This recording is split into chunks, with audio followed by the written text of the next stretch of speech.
Washington Commanders, Atlanta Falcons. Falcons are 2.5-point home favorites over the Commanders. 42.5 is your total. Steven, these are just two really bad to middling. I mean, middling to bad teams in this. I have heard people make a case for the Commanders in a teaser leg. I wouldn't talk you off of it. It's a low total. Right. The Falcons offense is not built to beat anybody by margin. They're just not. And so I can hear you out if you want to go in that direction. I just think the range of outcomes in this is too wide for me, given the fact that the Commanders defense has been so bad and we thought it was going to be good. And then you look at the Falcons and maybe they learned something last week. Maybe they learned that, we can't run the ball at a 65% clip and actually beat teams in the NFL. Threw the ball a little bit better, threw the ball a little bit more.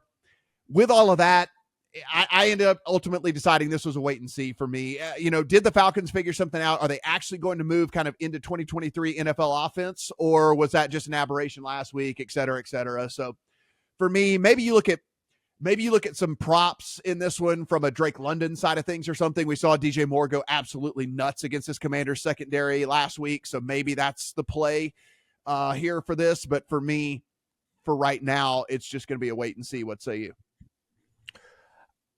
How about the Commanders have lost 2 of their last 3 games by 20-plus points, including to the Chicago Bears? Is that enough to talk you off the teaser leg on the Commanders? I know they're playing the Falcons, but there's just such volatility with Washington right now. Yeah. I'm playing a decent amount of teasers, and you heard the moneyline parlay I played with Baltimore, but this is not one that I'm including this week just because I think there's strategic issues here with Eric Bieniemy. I hate the fact, beg your pardon, that Terry McLaurin and Jahan Dotson only have 32% of the targets in this offense so far this year. Meanwhile, 56% of the targets are going to tight ends named Bates and Turner and Thomas and the running backs. That's just a flaw in what is happening here with Sam Howell. Maybe it's protection. Maybe it's Bieniemy. I don't know what it is, but McLaurin and Dotson should be dominating targets in this offense, and they are not. And the matchup with Atlanta's defense is not great either. This is a top 10 pass defense by success rate. Washington's offense is outside the top 20 by advanced metrics. And when Washington has the ball, Atlanta has the number 1 rush D by EPA. This is a much improved Atlanta defense this season with Arthur Smith. So I certainly am not going to the bank and saying Desmond Ridder is fixed after he had probably his best game of his career last week. It's one game, we'll see. But I think there is at least something to note with Arthur Smith's team here in Atlanta being much better at home than they have been on the road. The Falcons are 9-3 outright at home since the start of last season. And the defense is much better this year than it was last year. So under a field goal here, I'm willing to take a shot on the Falcons at home, despite my still current concerns with Desmond Ridder. Yeah, we're looking here, Adam, with Washington, our preseason analysis as we were heading in, we were like, hey, look, we don't really know what we're going to get in Sam Howell, but at least there's that defense. They're never going to be getting blown out in games because, hey, that defense. And then here we are with the defense is 25th overall DVOA. You look a little bit further into all of this, their pass defense, EPA 28th in the league, rush defense, EPA 26th in the league, et cetera, et cetera. So that defense is actually not there at all. And so kind of tough, right, for us to really make a case for Washington, but Atlanta has certainly given us a lot of reasons to question what they're doing as well. All right, let's play a little game here, guys. Right now here, week 6 of the 2023 season, I'm going to give you one quarterback right now that you have to choose. Sam Howell or Desmond Ridder?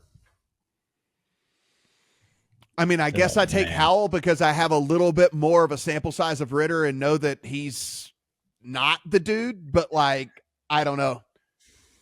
Can I take Jameis Winston instead? But this goes back to the Brock Purdy arguments we've had. It's not the quarterback. No. Listen, Longwind. I asked you a question to choose a quarterback. I don't want a dissertation. I want to know which quarterback you're taking.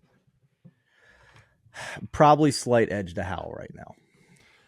And you both would have said that, I bet you, a bit stronger before last week when we saw Desmond Ridder come out and have a good performance that, for me, is the performance that a lot of people who backed the Falcons before the season have been waiting to see. They've been waiting to say, see, I knew it was in there somewhere, right? And you have one of those, and you have 4 others that say bad, and you have last season that says bad. And so I am perfectly willing to say that on a teaser leg this week, if I'm wrong, if Desmond Ridder wants to prove me wrong and do it again against one of the worst pass defenses in the league, you go right ahead and prove me wrong, because I believe that the Washington offense has enough juice to keep this inside of a score. And ultimately, when we look at non-garbage time EPA for the Falcons offense, they're worse than Washington. So in the end, if I'm going to take the slightly better quarterback, and I'm going to take I'm going to say not comparable position group, but it's not a huge edge to Atlanta, and ultimately the offense that's performed better, and I'm going to get 8.5 points with it. That's where, Matt, if you're going to say I'm talking you into where my teaser leg comes from, that's where my teaser leg comes from.